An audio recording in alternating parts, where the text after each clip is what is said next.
Hello guys, welcome to mission study. Guys, आज के इस वीडियो में हम कारक प्रकरण पढ़ेंगे। संस्कृत में कारक 7 प्रकार के होते हैं, जिसमें आज हम अधिकरण कारक को पढ़ेंगे। वीडियो शुरू करने से पहले एक बार हम अधिकरण कारक के सूत्र देख लेते हैं। अधिकरण कारक के 4 सूत्र हैं। पहला है यतश्च निधारणम, दूसरा है यशच भावेन भाव लक्षणम, तीसरा है निमित्तात् कर्म योगे, चौथा है स्वामीश्वर अधिपति दयाद तासी प्रति भूपत सुतेश।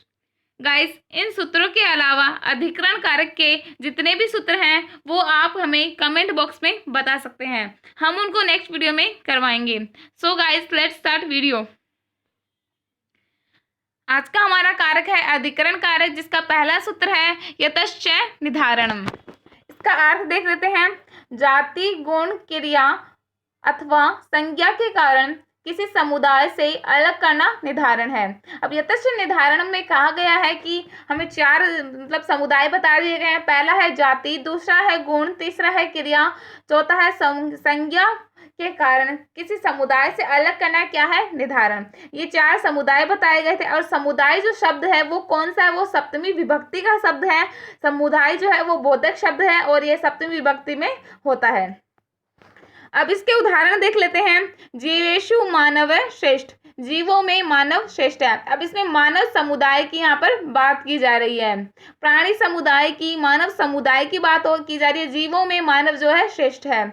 दूसरा उदाहरण है कविनाम कालिदास है उत्तम, कवियों में कालिदास उत्तम है। अब इसमें गुण की बात की जा रही है, या फिर जाति की नहीं कह सकते हम, ना ही क्रिया की कह सकते हैं, ना ही संज्ञा की कह सकते हैं। इसमें बात हो रही है गुणों की। गुणों में जो है वो कालिदास सर्वश्रेष्ठ है। अब आपने महाकवि कालिदास का एक बहुत अच्छा नाटक तो सुना ही होगा, मतलब बहुत अच्छा फेमस है वो, अभिज्ञान शाकुंतलम, जो कि विश्व भर में विख्यात है। अब कालिदास है, उनको सभी महाकवियों में श्रेष्ठ कहा जाता है, इसलिए कहा गया है कि कविनाम कालिदास है उत्तम, कवियों में कालिदास श्रेष्ठ है या फिर उत्तम है। तीसरा उदाहरण है नरेशु नापितः चतुर। यहाँ पे नरों की यानी कि जाति की बात हो रही है। नरेशु नापितः चतुर, नरों में नाई चतुर है। 3 उदाहरण थे हमारे पास।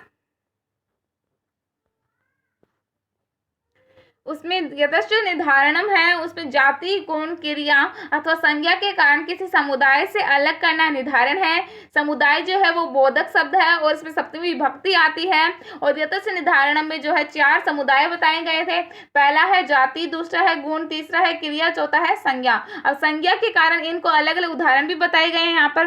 पहला जो है वो है जाति के संज्ञा के आधार पर मान सकते हैं।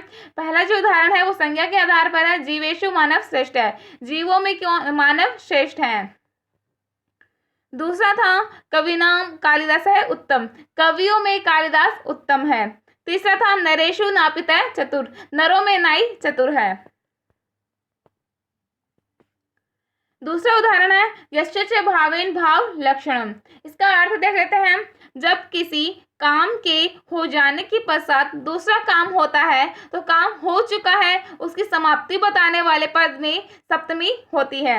अब यश्च भावेन भाव लक्षण, यश्च जिसका काम हो चुका है उस काम के बाद उसकी काम की समाप्ति बताने वाला पद में भी सप्तमी होती है। जैसे उदाहरण देख लेते हैं। सूर्य उदिते प्रकाश अभवत, अर्थात सूर्य के उदित होते ही प्रकाश अभवत जा चुका है या फिर गायब हो चुका है।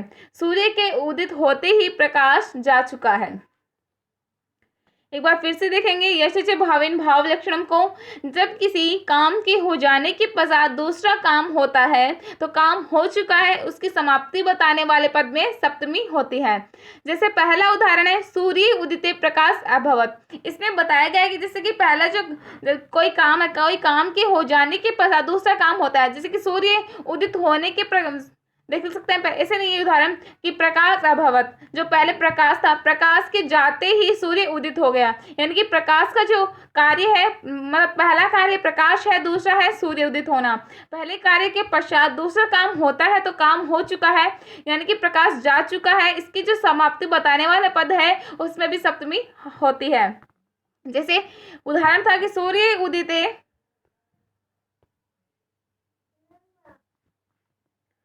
सूर्य उदिते प्रकाश अभवत। अब सूर्य उदिते में हम क्या देखते हैं कि जैसे कि जो प्रकाश अभवत है, प्रकाश के जाने के बाद सूर्य उदित हो गया और हमें बताया गया है कि जैसे कि प्रकाश जा चुका है, उसकी समाप्ति का सूचक कौन है? सूर्य उदित। ये है।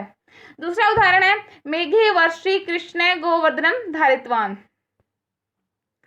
तीसरा सूत्र है निमित्तात् कर्म योगे। इसका अर्थ देख लेते हैं निमित्तात् कर्म योगी का। यदि कर्म के साथ निमित्तवाचक शब्द हो तो उसमें सप्तमी होती है। अब कर्म के साथ अगर निमित्तवाचक शब्द हो तो उसमें बेशक नो डाउट उसमें भी सप्तमी होगी। उदाहरण देख लेते हैं फलेषु वृक्षम आरोहति, फलेषु वृक्षम आरोहति। इसमें जो फलेषु है वो क्या है कि मतलब वृक्षम आरोहति क्या है? कर्म है, और फलेषु क्या है? निमित्त शब्द है। इसलिए यदि कर्म के साथ निमित्त वाचक शब्द हो तो उसमें भी सप्तमी होगी। वृक्षम क्या है? वृक्षम आरोहति, ये हमारा कर्म है और कर्म के साथ निमित्त वाचक शब्द है फलेषु। इसके कारण इसमें सप्तमी विभक्ति का प्रयोग हुआ है। चौथा सूत्र है स्वामी ईश्वर अधिपति दायाद दासी प्रतिभूप सुतेश्च। इसका अर्थ देख लेते हैं। स्वामी ईश्वर साक्षी दायाद कुशल प्रतिभू प्रसूत के योग में षष्ठी तथा सप्तमी होगी। अब हमें 6 जो शब्द बताए गए हैं, पहला है स्वामी, दूसरा है ईश्वर, तीसरा है साक्षी, चौथा है दायाद, पांचवा है कुशल, छठा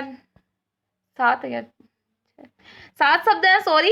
पहला है स्वामी, दूसरा है ईश्वर, तीसरा है साक्षी, चौथा है दायाद, पांचवा है कुशल, छठा है प्रतिभु और सातवां है प्रसूत। इनके योग में षष्ठी विभक्ति भी होगी और सप्तमी विभक्ति भी होगी। देख लेते हैं गृहे स्वामी। गृहे स्वामी, इसको भी देख लेते हैं गृहस्य स्वामी। दूसरा है लोके ईश्वरी, लोकस्य ईश्वरी। तीसरा है पुण्य साक्षी, पुण्यस्य साक्षी। अब जो गृह जो स्वामी है, गृह में सप्तमी विभक्ति है, गृह स्वामी, और गृहस्य स्वामी में षष्ठी विभक्ति है। दूसरा उदाहरण है लोके ईश्वरे। लोके ईश्वरे में जो है सप्तमी विभक्ति है और लोकस्य ईश्वर में षष्ठी विभक्ति है।